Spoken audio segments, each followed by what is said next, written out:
Hello everyone. After reviewing the Superman movies, now it's on to the Batman movies. As I mentioned in my Superman movie review, Batman is my favorite superhero of all time comic book characters. I always loved the look of Batman, the mask, the cape, the bat, the logo. I always found the character interesting and fascinating.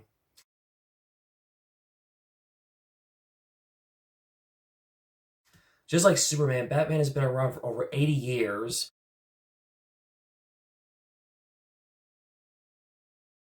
He was created by Bob Kane and Bill Finger, published on DC Comic Books, Detective Comic Books, number 27.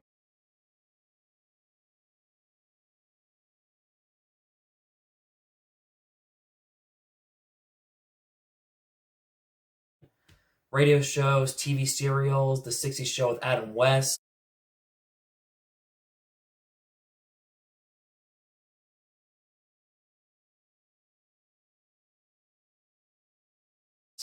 and the comic books have changed a lot throughout the years from Bob Kane's 1940s, 1950s, 1960s comics based on the show.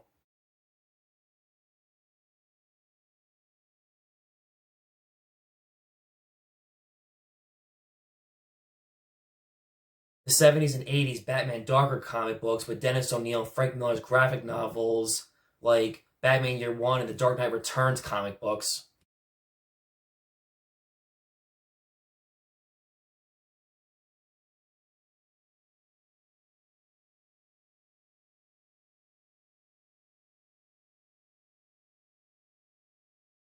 Also, a lot of great Batman film adaptations, including upcoming new Batman film with Robert Pattinson.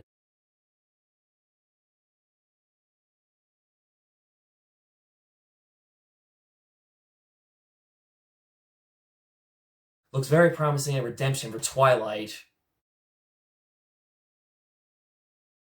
And just like Superman, I know this is not the first Batman movie. There was a TV series in the 60s Batman movie based on the TV show. But once again, I'm sticking to the more serious, basic Batman movies. And I hate to disappoint you guys, I am not a fan of the 1960s Batman Adam West TV show.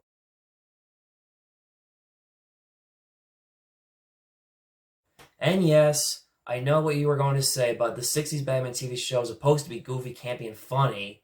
I understand and respect that, and I get it. That's why some people enjoy the 60s Batman TV show. And just like Superman, I also did a retrospective podcast on my friend's YouTube channel on Batman movies. I'll leave a link in the description for that.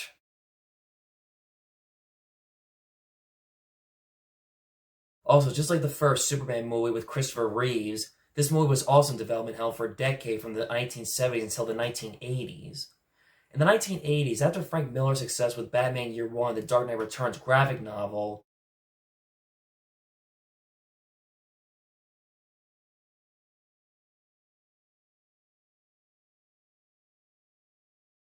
and The Killing Joke by Alan Moore,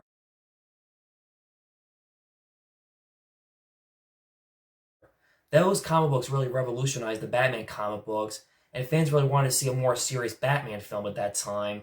Warner Brothers went through a lot of different rewrites, trials, and errors, and also different writers, directors who were offered and had their own visions how they wanted to make a Batman movie. Directors like Ivan Reitman and Joe Dante were offered to direct the film, but unfortunately, they were rejected by the studios.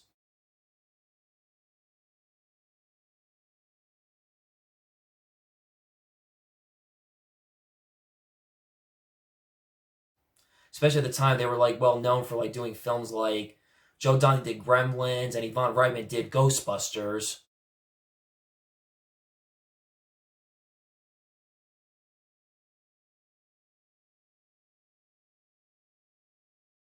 Batman was made by Warner Bros., the same studio that made Superman. Batman 1989 was directed by Tim Burton, who had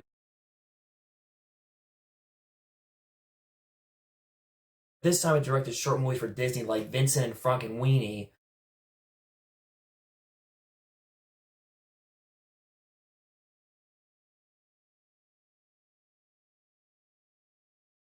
And prior to this, he had directed Pee Wee Herman's Big Adventure and Beetlejuice.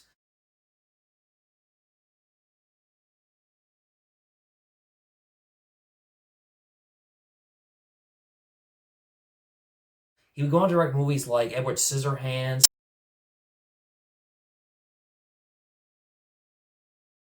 Ed Wood,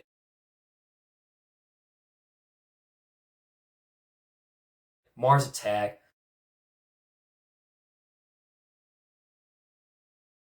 Sleepy Hollow,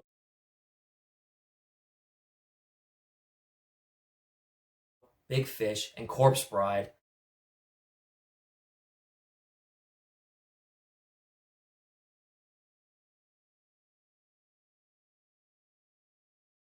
And he also wrote and produced and directed A Nightmare Before Christmas.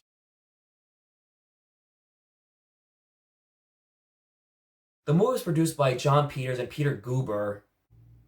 The story was done by Sam Hamm, who also co-wrote the screenplay. The screenplay was written by Warren Scarron, if I'm saying his last name right. The movie stars Michael Keaton, Jack Nicholson, Kim Basinger, Robert Wuhl, Pat Hingle, Billy D. Williams, Michael Gough, and Jack Palance. The movie was composed by Danny Elfman, as you all know, who has composed a lot of great movies for Tim Burton.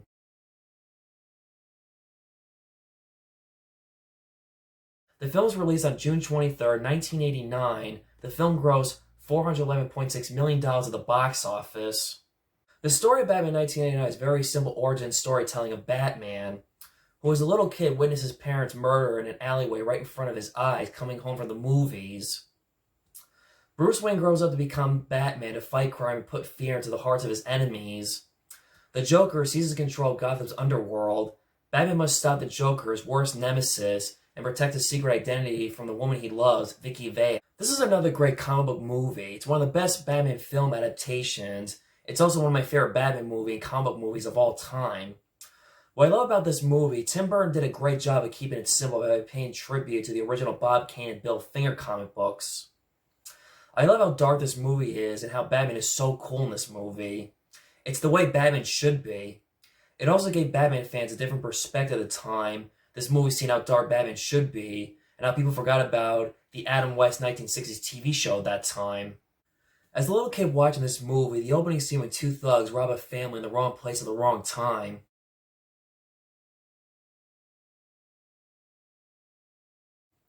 Batman sees what happens and he finds the two muggers. They're talking about Batman. One thug is a believer and the other one is not a believer, that Batman is not real until he sees him.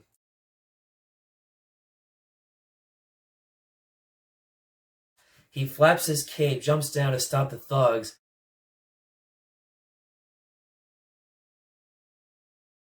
They shoot him. They're about to run away. They turn back and to see the bat rise.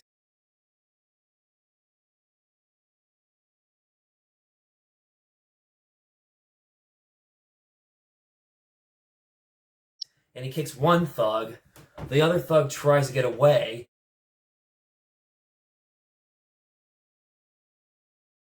And Batman puts fear into him to make him afraid of him. Sorry, as you can tell, I love this scene. He's like, "Don't kill me, man! Don't kill me! I'm not gonna kill you. I want you to do me a favor. Tell all your friends about it." The thug is like, "What are you?" "I'm Batman." Throws him away. Batman jumps and disappears.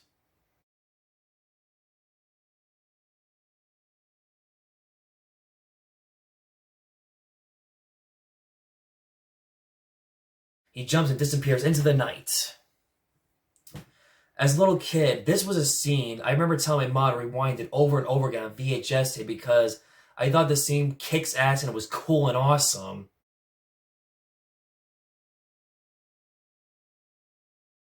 Looking back at that scene when the muggers robbed the family, my first thought was Batman's origin, but no.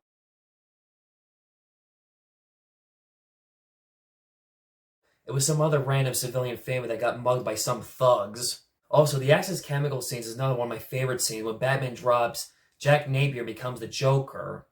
As a kid, it never occurred to me that was a reference to the Killing Joke graphic novel by Alan Moore.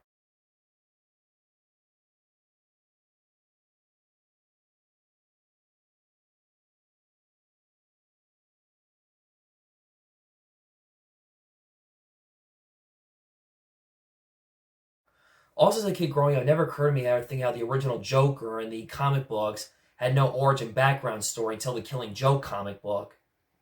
And I also realized how giving the Joker a background origin story takes away the Joker's mystery, because the Joker himself has no idea who he is, because he's a homicidal maniac, and he makes up stories in his head. Because giving the Joker a story background arc can take away his unknown uniqueness. Tim Burton also said the Killing Joke comic was his favorite comic book because he admitted that when he was a kid growing up, he was not really a big comic book fan as a kid growing up. When the Batmobile blows up the excess chemicals, it has a great epic music score.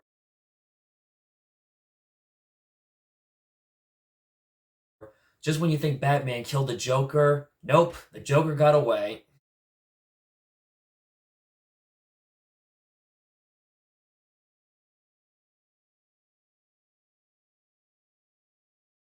The flashback when Bruce Wayne realized that Jack Napier was the one who murdered his parents. Despite in the original comic books, it was Joe Chill who killed his family, not the Joker.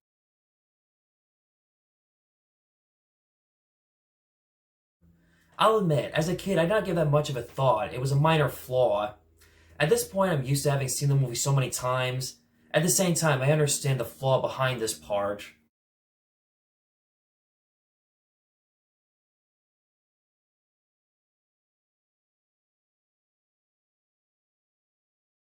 The fight scenes are awesome, epic, and badass. When Batman fights the Joker goons in the alleyway, it's epic at the church for the finale between Batman looks like a goner and close to being killed by a Black Thug who looks identical to Ray Charles.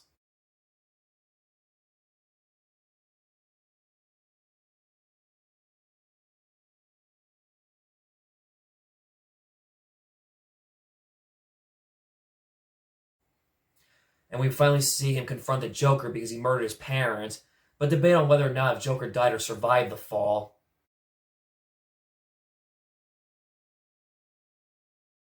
I'm not gonna lie, this is a movie I can talk about for hours. I'm gonna try to keep the scenes I love mentioned briefly in other moments. This is a movie that has so many great magical moments. I'll be here all day. It'll be a very long video. Okay, let's talk about the cast and performances, starting with the main character, the star, the big one only, Batman, played by Michael Keaton.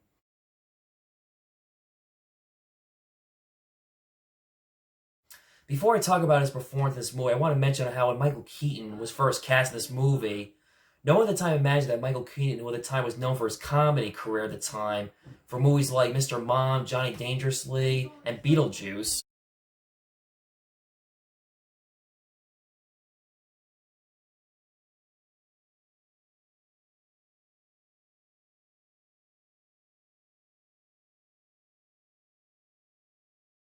Batman fans like my father were a little worried and concerned about this casting decision. Batman fans were worried, oh no, this is going to be like the 60s Adam West TV show. As a little kid watching this before Googling the internet, it never occurred to me to think how Michael Keaton has and has always been this very well-rounded actor. He's not just a funny guy, he can play anything he wants.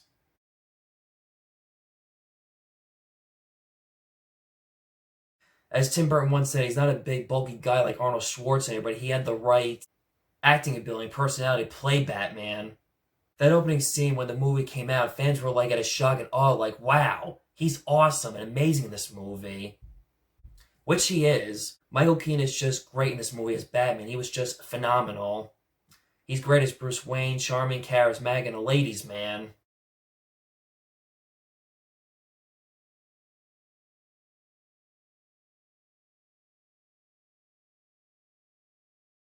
As Batman, he's awesome, badass, tough, dark, edgy.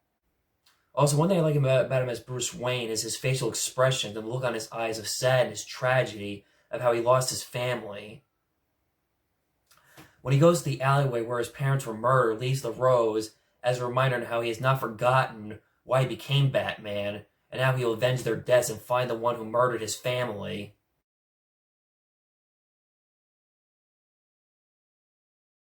He likes Vicky Vale, but is afraid, not sure how he can tell her that he's Batman, and not sure whether or not can he be Batman and have a regular, normal love life. Again, another cliche in superhero movies.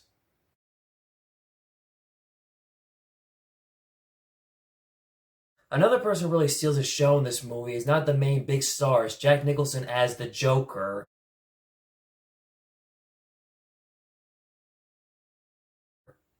He is just great, funny as the Joker. Nicholson is a little goofy at times, but definitely not over the top. Has some of the best one-liners. As you can see, I'm a lot happier. This town needs an enema. He stole my balloons! Why didn't somebody tell me I had one of those things?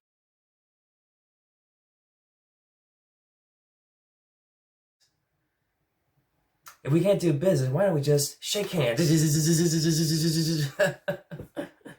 Jack Nicholson plays the Joker like the comic, crazy homicidal maniac, and a little bit cheesy and goofy sometimes. The Joker wants Vicky Vale all to himself. Jack Nicholson knocked it out of the park with this movie. The revenge plot against Grissom was great and perfect because Grissom was responsible who set up Jack Napier.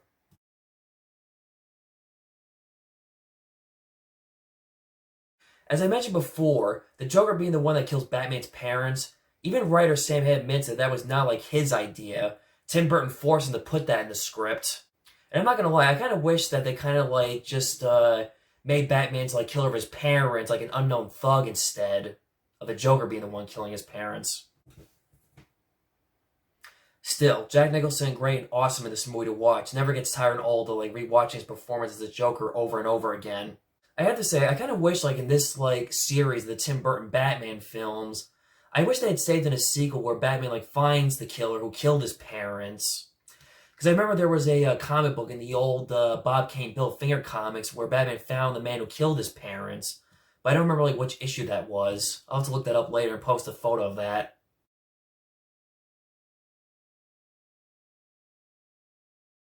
Kim Basinger is great as Vicky Vale.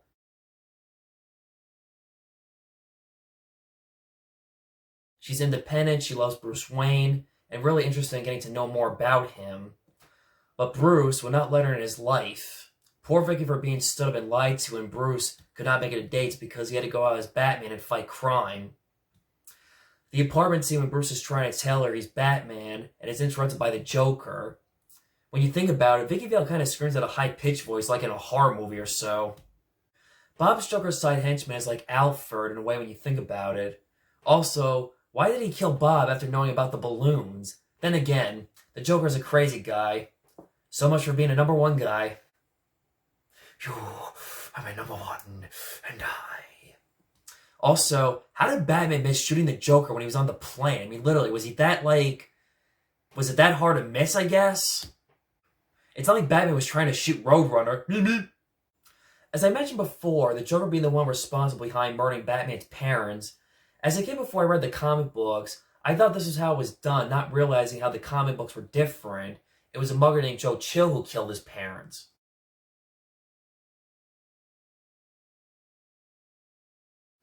Watching this now as an adult, it's one minor complaint I have about this movie. I wish they saved that in a future Batman movie where he finds the killer who killed his parents instead of being the Joker in the first movie. Heck, even Sam Head admits that was not his intention, his original idea. He said Tim Burton forced him to write that down. As a kid watching this movie, it never occurred to me how Batman kills a lot in this movie. Because when you think about it, in the early Bob Kane, Bill Finger comic books, Batman kills.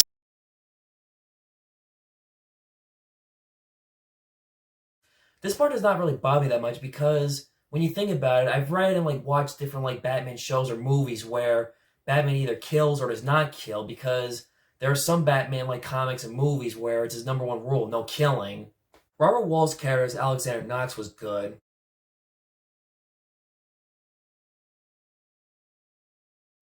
He wanted to know who Batman was, very protective of Vicky Vale.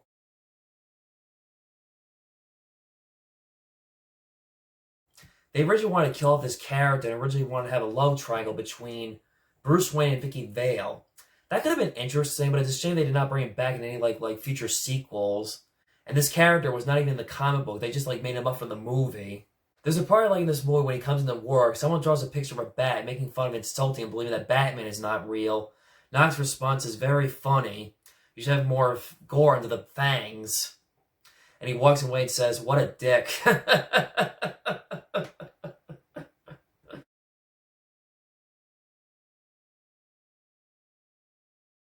But then again, who could blame him? That was supposed to be an original Bob Kane cameo, but was unable to do it because of health reasons. At least they wrote his name on the bat drawing, so fair enough. That's as close as you got to Bob Kane cameo at that time. Other minor characters like Jim Gore or Harvey Dent were more background minor characters in this movie, and not really that much to do in this film. Especially how in the comic book, these are very important characters to Batman.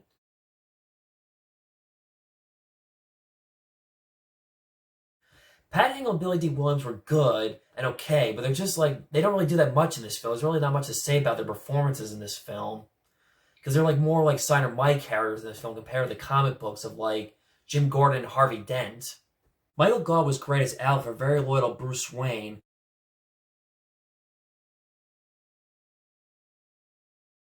Michael Gough, as you all know, very well known in the Hammer horror films back in the 1950s and 1960s.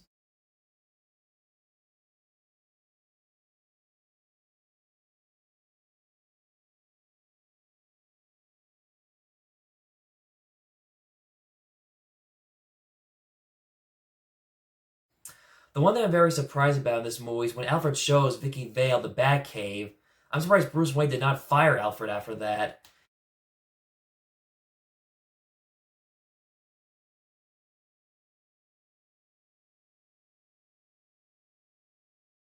And Batman Return makes a reference to this. I'll talk about that in Batman Returns video. The music by Danny Elfman is great and awesome. Excellent score and soundtrack done at the right scenes at the right time.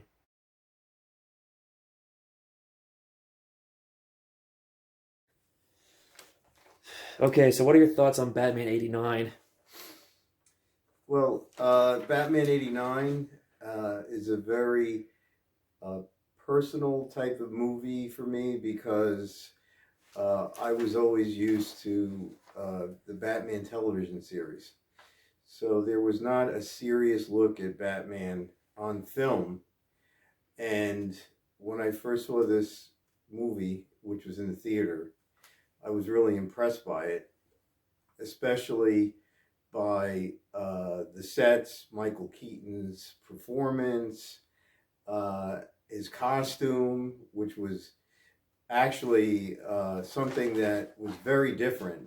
Previously, superheroes just wore a regular cloth costume over their own body, whereas now you had this constructed type of plastic or whatever they used to delineate the different muscles, which looked really impressive. I think that people had a hesitation about Michael Keaton being Batman. Not to interrupt, I was going to ask you, like, what was your thoughts about when Michael Keaton was announced being Batman at the time? Well, I was kind of open to it. I think that physically I had a problem with him being Batman because he did not have the physique that I thought was required. Uh, However, I did see pictures of the move of him as Batman in the New York Times. I remember them doing a preview story about it, and I really liked the way he looked in the costume. So, whatever preconception I had, I think that he definitely was a terrific Batman. He was a great actor in it, and he was very convincing. Even though despite like how they were complaining about it, but yet somehow it still like turned out very well, especially it seemed to be a tradition and like recent, like they complained about Affleck and Ledger, but that's a different story in the future. Right, right, yeah. There was definitely a lot of people who didn't think he would be able to do the job. Right. But he showed that he was more than capable of it. What did you think of Nicholson in the film as the Joker? He was terrific. He definitely captured the spirit of the Joker, the psychotic sides of the Joker. Also, like in the scene in the movie where, like the part like when they showed like the flashback sequence that his parents were murdered by the Joker. Like, how do you feel about that compared to the comic books? Well, I didn't like that because that's not what happened. Right. But I thought it was an interesting take on it, and I thought that overall I liked the movie despite not liking that part of it. Right. And also, what was it like being on the big screen at the time when it came out? Because I wasn't born yet when this movie came out at the time, and yeah, well, at the time it was you more or less saw, that new movies came out on the big screen. There was no streaming. The VHS tapes were really in their infancy at the time that I could remember, or at least you couldn't get a VHS tape of something that was playing in the theaters. You had to wait for it to come on video, which usually took several months after it was no longer in the theater. So it took a while before you could even get that. Did you buy it right away after when it came out? Like, yes. Like, was it a Christmas gift or just something you just bought, like, for yourself? I don't remember. I think it was just something I bought. Mm-hmm. Any other thoughts you have about the film? Some of it. One of the things that I didn't like about it was when Batman was in his plane. Yeah. And he was flying down towards the Joker, and the Joker pulls out that long gun and shoots it. I didn't like that part of it at all. I can agree on that one. But for the most part, I really I thought overall it was a really good film. Would you say it really gave fans a different interpretation of Batman at that time compared to what they were used to from the '60s comics? Yes, and the TV show. Yeah, because what happened, there was a big change in the way Batman was portrayed in the comic books. He started out as a dark character, and then through the 50s and 60s and even early in the 70s, he was more of a not comical, but it was more of a less realistic approach to what Batman was, and then the comics started to get darker in the 70s, and I think people really wanted to have that type of a Batman portrayed on the screen.